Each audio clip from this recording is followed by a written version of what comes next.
আসসালামু আলাইকুম। প্রিয় দর্শক, একটা প্রশ্ন এই মুহূর্তে খুবই গুরুত্বপূর্ণ হয়ে দাঁড়িয়েছে। সেটা হলো, তারেক রহমান কি ভারতের আমন্ত্রণে ভারত সফরে যাবেন কি যাবেন না, এই প্রশ্নটা। এর মধ্যে অনেকে বলছেন এটা তো সুরাহা হয়েই গেছে, কারণ বাংলাদেশের পররাষ্ট্র মন্ত্রণালয় যে যে সমস্ত শর্তের কথা উল্লেখ করেছে, যেমন সাবেক প্রধানমন্ত্রী শেখ হাসিনাকে ফেরত পাঠানো, ওসমান হাদির সন্দেহভাজন যারা খুনি ছিল তাদেরকে ফেরত পাঠানো, এবং অন্যান্য যারা ভারতে আছে বাংলাদেশের বন্দি তাদেরকে ফেরত পাঠানো। ভারতের সঙ্গে আমাদের বন্দি প্রত্যর্পণ চুক্তি আছে, মানে আমরা উভয় দেশে বন্দীদেরকে আমরা কী প্রক্রিয়ায় ফেরত পাঠাতে পারি তা নিয়ে একটা চুক্তি বাংলাদেশের সঙ্গে ভারতের অলরেডি আছে। সেই চুক্তির আলোকেই ফেরত পাঠাতে হলে অন্য কোনোভাবে পাঠানো যাবে না। তো সেইগুলো ফেরত পাঠানোর কথা বলা হচ্ছে। বাংলাদেশ জানিয়েছে যে তারা বিব্রত কোথায়, যে ভারতে বসে বাংলাদেশের সাবেক প্রধানমন্ত্রী শেখ হাসিনা তিনি প্রেস কনফারেন্সে অংশ নিচ্ছেন, এবং এই অংশ নেওয়ার মাধ্যমে ওখানে বসে তিনি বাংলাদেশের বর্তমান সরকারের বিরুদ্ধে নানা ধরনের কথা বলছেন। এই বিষয়গুলো বাংলাদেশের জন্য বিব্রতকর, এবং এ ধরনের বিব্রতকর পরিস্থিতি বজায় রেখে টিকিয়ে রেখে তারপর সেখানে কিন্তু আমাদের প্রধানমন্ত্রীর পক্ষে সেই দেশ সফর করা সহজ নয়, সম্ভব নয়। এ ধরনের কথা বাংলাদেশের পররাষ্ট্র মন্ত্রণালয়ের পক্ষ থেকে দুদিন আগে স্পষ্টভাবে জানিয়ে দেওয়া হয়েছে। এখন এই জানার প্রেক্ষিতে ভারতের রিয়াকশনটা কি? গতকালকে আমরা দেখেছি ভারতের একাধিক পত্রিকায় এই বিষয়টা নিয়ে লেখা হয়েছে, এবং তারা বলেছে যে বাংলাদেশের পক্ষ থেকে এমনভাবে নানা ধরনের শর্ত দেওয়া হয়েছে যা তাৎক্ষণিকভাবে মেনে নেওয়া ভারতের পক্ষে কার্যত অসম্ভব। এবং তারা যে টাইমস অফ ইন্ডিয়া তারা একটা রিপোর্ট করেছে, যেখানে তারা শিরোনাম করেছে যে Bangladesh sets tough riders for PM Tarique Rahman's visit to India. তো এর মানে হলো যে, সহজ বাংলা যদি আমি বলি, যে প্রধানমন্ত্রী তারেক রহমানের ভারত সফরের জন্য কঠিন শর্ত দিয়েছে বাংলাদেশ।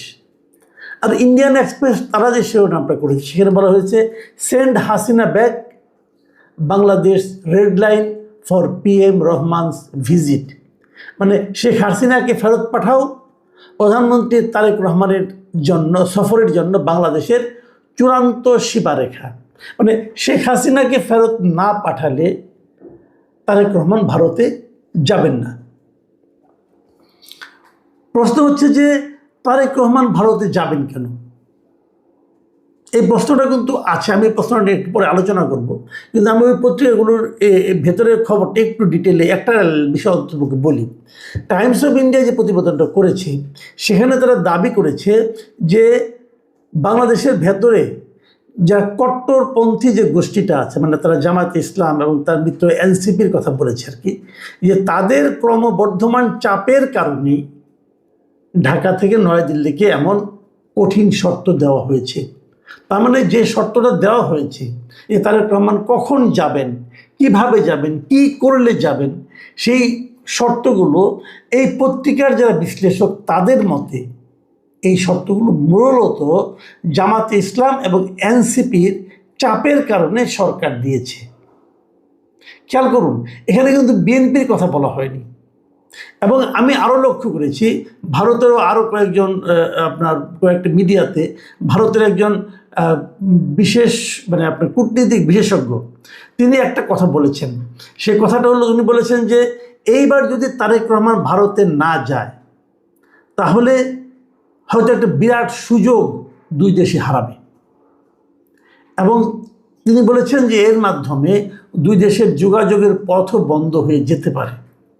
এই ভদ্রলোকের নাম হলো বিদ্যাভূষণ সোনি, তিনি ভারতের একজন কূটনীতিবিদ।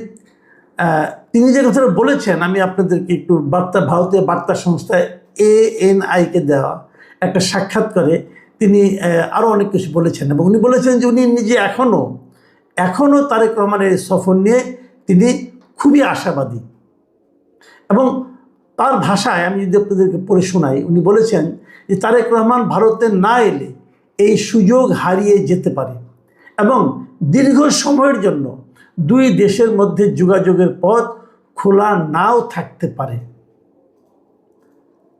এটা ওনার বক্তব্য। এই কথাটা উনি কেন বললেন দেখেন, উনি যে বাংলাদেশের যে সরকারের পক্ষ থেকে যে সমস্ত বক্তব্য দেওয়া হয়েছে পররাষ্ট্র মন্ত্রণালয়ের পক্ষ থেকে, এই সম্পর্কে উনি বলেছেন যে দুই দেশের সরকারি মুখপাত্ররা এখন পর্যন্ত যেসব বক্তব্য দিয়েছেন সেগুলো মূলত রাজনৈতিক বক্তব্য।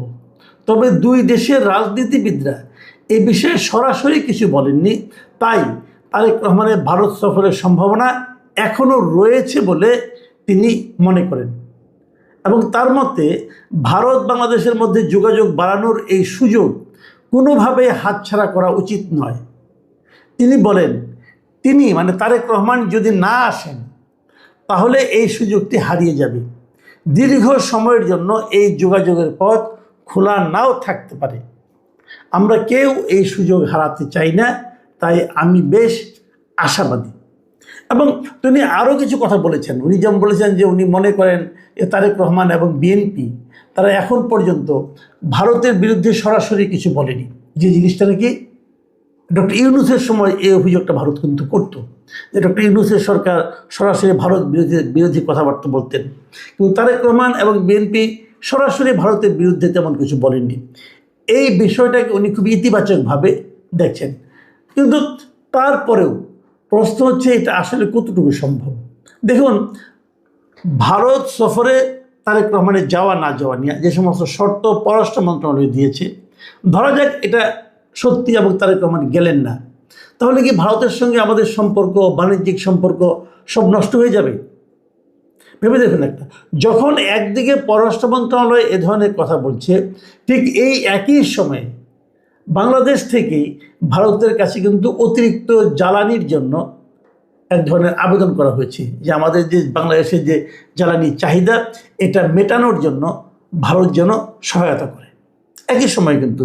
এবং এই বিষয়ে আজকে ভারতের পররাষ্ট্র মন্ত্রণালয়ের যে মুখপাত্র আছেন মিস্টার রণধীর জয়সওয়াল, তিনি ওনাদের সাপ্তাহিক যে নিয়মিত ব্রিফিংটা হয় সেই ব্রিফিংটা আজকে মঙ্গলবার হয়েছে এবং সেই মঙ্গলবার উনি এই প্রসঙ্গে বলেছেন যে বাংলাদেশের অতিরিক্ত জ্বালানি চাহিদা পূরণের আবেদন তারা খতিয়ে দেখছে। তার মানে আবেদনটা ভারতের কাছে বাংলাদেশের পক্ষ থেকে করা হয়েছে, কিন্তু কখন করা হয়েছে? যখন নাকি দুই দেশের শীর্ষ নেতার বসার যে সম্ভাবনা ভারতের পক্ষ থেকে তৈরি হয়েছে, সেটাকে আমাদের পররাষ্ট্র মন্ত্রণালয় এক ধরনের কঠিন শর্ত দিয়ে আটকে দিয়েছে। তাহলে এখন কি হবে?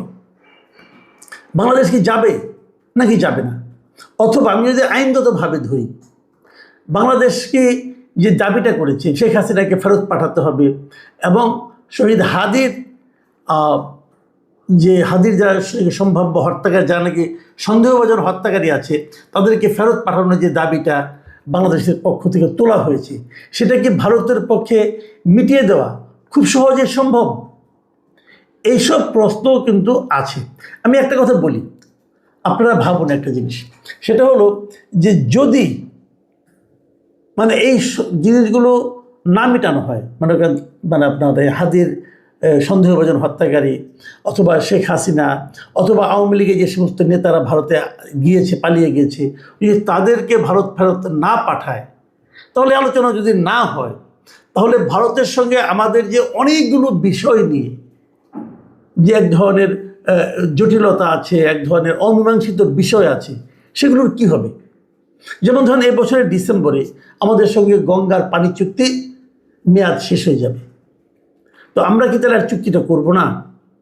অথবা সীমান্তে যে পুশ ইন পুশ ব্যাকের যে যন্ত্রণা একটা, এটা কি এভাবেই চলতে থাকবে? এটার কি কোনো সমাধান হবে না? অথবা বাণিজ্য, আমাদের প্রচুর বাণিজ্য, আমরা ভারতে রপ্তানি করি, ওরাও আমাদের এখানে রপ্তানি করে, আমরা আমদানিও করি, রপ্তানি করি, আমদানিই করি বেশি। আমদানিটা কেন করি? আমাদের প্রয়োজন বলেই তো করি। তো সেইগুলিকে আমরা আমদানি করতে পারবো না। ভারতের সঙ্গে আমাদের ওরা আদানি থেকে আমরা বিদ্যুৎ নিই প্রতিদিনই, যে বিপুল পরিমাণ বিদ্যুৎ আমরা নিই, এটা কি বন্ধ হয়ে যাবে?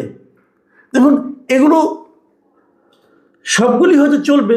যেমন আজকেও আমরা দেখলাম, আজকেও ভারতের একটা বাণিজ্য প্রতিনিধি দল তারা বাংলাদেশে এসেছে, তারা এসে বাংলাদেশের সঙ্গে অলরেডি মিটিং করছে। এই দলটার নাম হলো আপনার confederation of Indian industry, CII। এরা প্রস্তাব করেছে যে বাংলাদেশ ও ভারতের বাণিজ্য ও বিনিয়োগ সম্পর্ককে আরও এগিয়ে নিতে একটা ডিজিটাল ট্রান্সফরমেশন এবং অবকাঠামো বিনিয়োগ এবং অর্থায়ন নিয়ে দুটি যৌথ ব্যবসায়িক টাস্ক ফোর্স গঠনের তারা প্রস্তাব দিছে। এটা তারা আজকে বাণিজ্যমন্ত্রী আমাদের যিনি আছেন খন্দকার আব্দুল মুক্তাদির, ওনার সঙ্গে দেখাও করেছেন, দেখা করে আলোচনা। তার মানে একদিকে ও ধরনের বিরোধ চলছে, আরেকদিকে এ ধরনের বাণিজ্য আলোচনা চলছে। কাজে এগুলিকে হয়তো বলবেন যে দুটো দেশের মধ্যে এভাবেই চলে, এটাই স্বাভাবিক ঘটনা। আমিও মনে করি এগুলি স্বাভাবিক। একদিকে দেন দরবার চলবে, আরেকদিকে মান অভিযান চলবে, আরেকদিকে কঠিন শর্ত দেওয়া হবে।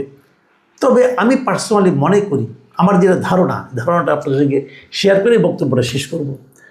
আমার ধারণা তারেক রহমান হয়তো যাবেন ওই আপনার ব্রিক্স সম্মেলনের আগেই, যেটা নাকি সেপ্টেম্বরের সেকেন্ড উইকে হওয়ার কথা, ব্রিক্স সম্মেলনের আগেই তারেক রহমান হয়তো ভারত সফরে যাবেন। এবং আমি ব্যক্তিগতভাবে মনে করি এটা যাওয়া উচিত। এই যে ধরা আছে না, যে শেখ হাসিনাকে ফেরত দিতে হবে, আচ্ছা আমি একটা বেসিক প্রশ্ন এখানে একটু করি, আপনি একটু বিবেচনা করে দেখেন। ভারতের সঙ্গে আমাদের চুক্তিটা কী আছে? বন্দি প্রত্যর্পণ চুক্তি। শেখ হাসিনা কি বন্দি? ভাবুন, বন্দি কারা?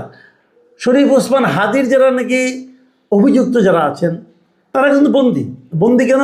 তাদেরকে ভারতের আইন শৃঙ্খলা বাহিনী তাদেরকে গ্রেপ্তার করেছে। কী কারণে গ্রেপ্তার করেছে?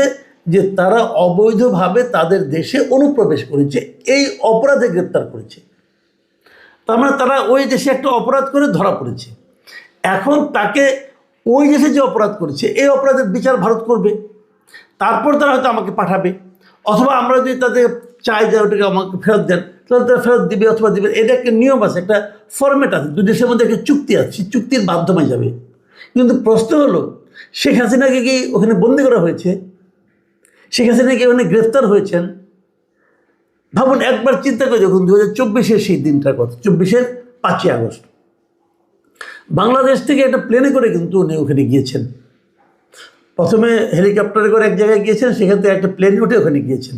কেন গিয়েছেন? ভারতের তাকে ওখানে তাকে গ্রহণ করেছেন?